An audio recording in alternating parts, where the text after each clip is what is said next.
Hoy todo el mundo en redes sociales hace byte coding. Y sí, está bien para un proyecto de fin de semana o para un MVP. Pero si ya luego quieres ir a producción, va a tener mucho código legacy, poco mantenible y sustentable. Por eso los ingenieros de verdad están utilizando SDD, Speed Driven Development. Y hoy lo vamos a ver como en 4 fases y es fácil de hacer. Vamos a la pizarra. Entonces, como decía, el bytecoding es programar por vibras. Es literalmente ir escribiendo mientras lo que uno siente e ir solucionando los errores. No hay una arquitectura fija y por eso generamos una deriva arquitectónica. Nuestro código no sabe que el componente A que hicimos antes es igual al componente B o se conecta de tal manera. Él no va entendiendo eso, no estamos creando esa arquitectura en sí. Y lo que nos termina haciendo es un código Frankenstein, ¿sí? Porque primero hicimos un bytecoding para generar el login, luego hacemos el dashboard, luego le metemos el registro, estamos teniendo un código Frankenstein que no tiene una arquitectura fija. Y esto es lo que nos genera el chat loop de la muerte. ¿Sí? Hacemos un prompt de 2 líneas, se lo mandamos a Lovable o cualquier otro y él genera el código y puede ser bueno, pero acá tenemos que iterar 1000 veces y terminamos con un producto que puede ser que funcione, pero no tiene las mejores prácticas, no es escalable, si lo llevo a producción y se me suben tantos usuarios no va a poder seguir creciendo. Entonces todo esto es bueno para MVPs, proyectos de fin de semana, pero no es escalable en producción. ¿Qué sí podemos utilizar en producción? El Speed Driven Development. Lo que nos hace esta metodología es centrarnos en la intención. La intención es mayor que el código. Tenemos que hacer especificaciones ejecutables. Nuestro nuevo rol acá va a ser saber decirle al código o a la gente cómo hacerlo, por qué hacerlo y qué usar.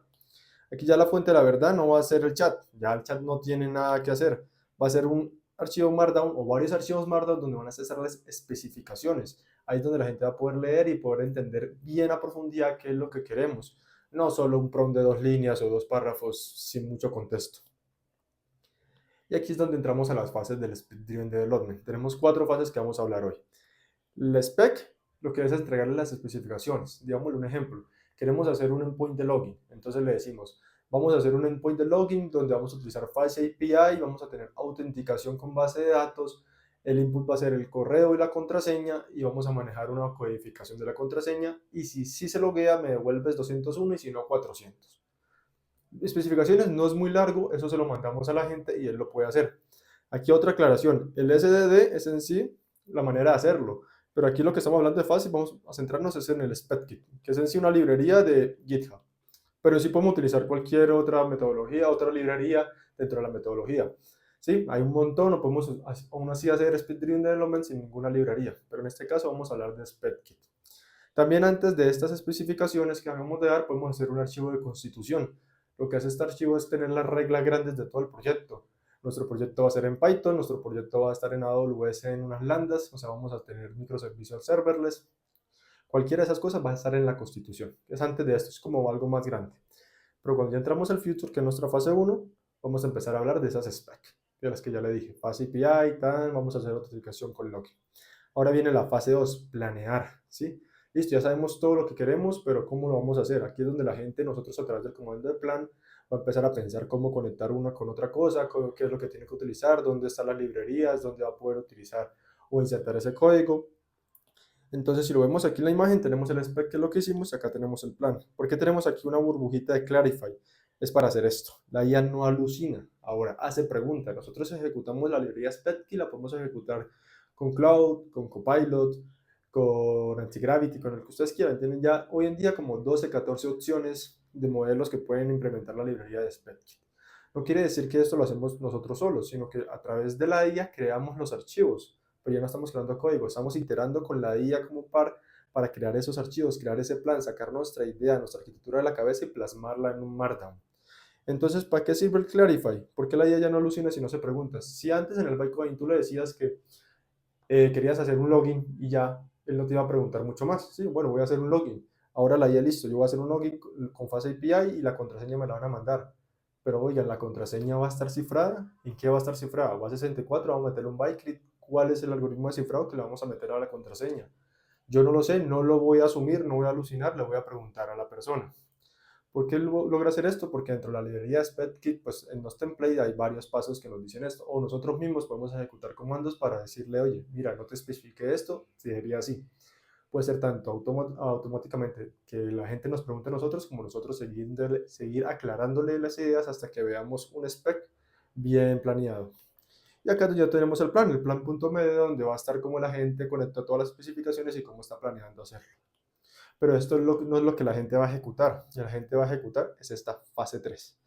Divide y vencerás. Hagamos microentregables. ¿Por qué? Si ustedes saben, la IA tiene el gran problema del loss in the middle. Cuando un contexto es inmenso, por más que la ventana de contexto crezca en Gemini, él siempre en la mitad se va a ir perdiendo. Se va a ir perdiendo, va a ir ignorando algunas cosas, los que están más arriba o más abajo va a tener más peso. Entonces, por eso es mucho mejor, o la IA da muchísimo mejores resultados cuando la especificación o el PRON o la indicación es mucho más pequeña. Entonces, aquí es donde ejecutamos el task y la gente dice, listo, ya tengo las especificaciones, ya tengo cómo lo planeo hacer, ahora vamos a dividir los microentregables. Entonces, para seguir con el ejemplo de Fast API del login. Listo, primero voy a crear el código index con el endpoint de login. Ahora vamos a hacer después de eso, vamos a hacer la autenticación y sanitización de la parte del login. Luego voy a hacer lo que se va a conectar con base de datos. Luego voy a hacer la parte que retorna. Pero en otra parte tengo que ver cómo me conecto con el otro endpoint que me verifica que el email sí esté escrito correctamente. Todas esas partes, todas esas son micro tareas. Si vemos aquí tenemos una tarea, una subtarea, otra subtarea. Todas esas partecitas es lo que la gente divide. ¿Por qué? Porque entonces ya no va a meter todo el contexto de especificación y el plan en su contexto, sino que va a decir, listo, ahora me voy a centrar en hacer esto, luego esto, luego esto, luego esto. ¿Y por qué acá tenemos otro Clarify? Porque acá también la gente puede decir, ven, ustedes me dijeron que la contraseña va cifrada, pero ese cifrado sí lo vamos a hacer en el front o la vamos a mandar en texto plano y se cifra en el backend, o quieren que lo cifre desde antes, o ya me viene cifrada porque el front me la cifró y estamos haciendo solo el endpoint. Sí, o sea, es muchas cosas que puede ser que él diga, esto no lo sé, lo voy a preguntar antes de yo alucinar o asumir cosas que no me han dicho. Entonces, si ven acá, todo estamos basándolo en la intención, en lo que queremos, no en que me escriba código por escribir. Y ya la última parte que tenemos aquí es la implementación.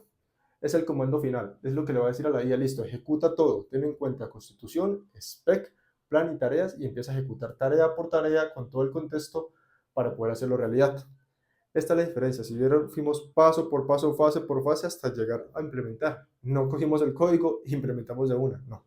Primero creamos documentos, que es donde está la fuente de la verdad ahora. Pero ¿qué puede pasar aún así? Aún así pueden haber errores en producción, solo que ahora no va a ser porque yo le pregunté mal o porque la gente alucinó, sino porque de pronto especifique incompletamente. ¿Cómo así? En el endpoint de login yo no le especifiqué que cuando, no sé, cuando no encontraba el email me tenía que devolver email no encontrado, ¿sí? O cuando el email sí se encontró y la contraseña fue incorrecta, contraseña incorrecta. O no, mentira, yo no quiero decirle a él si fue el email o la contraseña por seguridad, quiero decirle que no se pudo loguear. ¿Sí ves? Esa parte nosotros nunca la hablamos y él puede decir que él asumió una cosa y no lo hizo como tú querías porque no se lo dijiste. Entonces aquí es donde empezamos a hacer la sincronización. No vamos a reconstruir todo completamente, que algunas personas que hacen ese le gusta hacerlo, pero depende de la complejidad, yo no lo recomiendo. Si no hacemos correcciones aisladas, no nos vamos al código, sino que vamos al task y al spec, o podemos utilizar el Clarify para decirle, oye, mira, quiero que ahora, o quiero que cuando no encuentre el email, solo me diga que no se pudo loguear, no me diga que fue el email, por seguridad. Y la gente va a meter eso en el spec, o tú mismo lo puedes meter en el spec, va a quedar una tarea y le va a decir, oye, ejecútalo nuevamente, pero teniendo en cuenta ese cambio. Entonces él va a leer que ya todo lo hizo y la única tarea que está sin hacer es la de ese cambio. Y va a ir a esa parte específica donde está el bug o el cambio que no hizo y ejecutarlo. Y así vamos a tener un mejor resultado sin tener que ir al código, sin tener que ejecutar todo de nuevo, sin tener que decirle por prompt, sino que voy a hacer otra vez el cambio en todos los documentos que sean necesarios para que ahora haga eso. No voy a empezar a hacer un bytecoding, no. Aquí no, nunca vuelvo al bytecoding. Siempre voy a los documentos y los documentos es lo que va a ejecutar la IA. Y ahora, ¿qué es lo que esto nos genera en el día a día, en producción? Lo que nos importa, que el código ahora es barato. El código ya no es lo importante. Lo importante es la habilidad de especificar. Esa es la habilidad premium que tenemos que tener ahora. Nuestro nuevo rol ahora es de, como dice acá, de arquitectos. Nosotros ahora somos arquitectos.